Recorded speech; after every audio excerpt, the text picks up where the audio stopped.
Hi అండి, welcome to my channel. ఇంట్లో తోటకూర వండినప్పుడు ఎవరు కూడా డిసప్పాయింట్ అయితే అవ్వదండి. మీకు తెలుసా ఇందులో iron, vitamin A, potassium, zinc పోషకాలు పుష్కలంగా ఉంటాయని. దీనివల్ల మనం ఎనీమియాకి చెక్ పెట్టేయచ్చు. కంటి ఆరోగ్యానికి చాలా మంచిది. బోన్స్ కూడా చాలా అంటే చాలా స్ట్రాంగ్గా ఉంటాయి. ఇలాంటి హెల్దీ ఫుడ్ను మీకు నచ్చిన స్టైల్లోనైతే ట్రై చేసి చక్కగా తినేయండి. ఒక కడాయి పెట్టుకుందాం. అది హీట్ అయ్యాక అందులో కొంచెం ఆయిల్ అయితే వేసుకొని పోపు దినుసులను కూడా యాడ్ చేసుకుందామండి.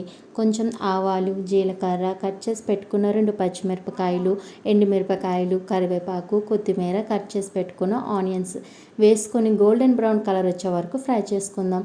నెక్స్ట్ మనం కట్ చేసి పెట్టుకున్న 2 టమాటీ ముక్కలను కూడా యాడ్ చేసుకుందాం.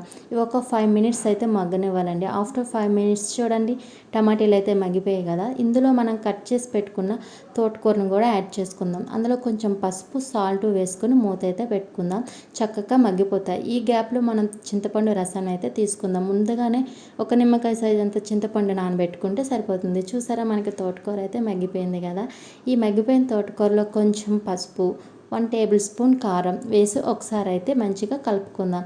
ఈ కలుపుకున్న తోటకూరలో మనం ముందుగానే నానబెట్టిన చింతపండు రసాన్ని ఈ తోటకూరలోనైతే వేసుకుందాం. ఇందులో కొంచెం వాటర్ కూడా యాడ్ చేసుకుందామండి. యాడ్ చేసుకుని ఒకసారి అయితే బాగా కలుపుకుందాం.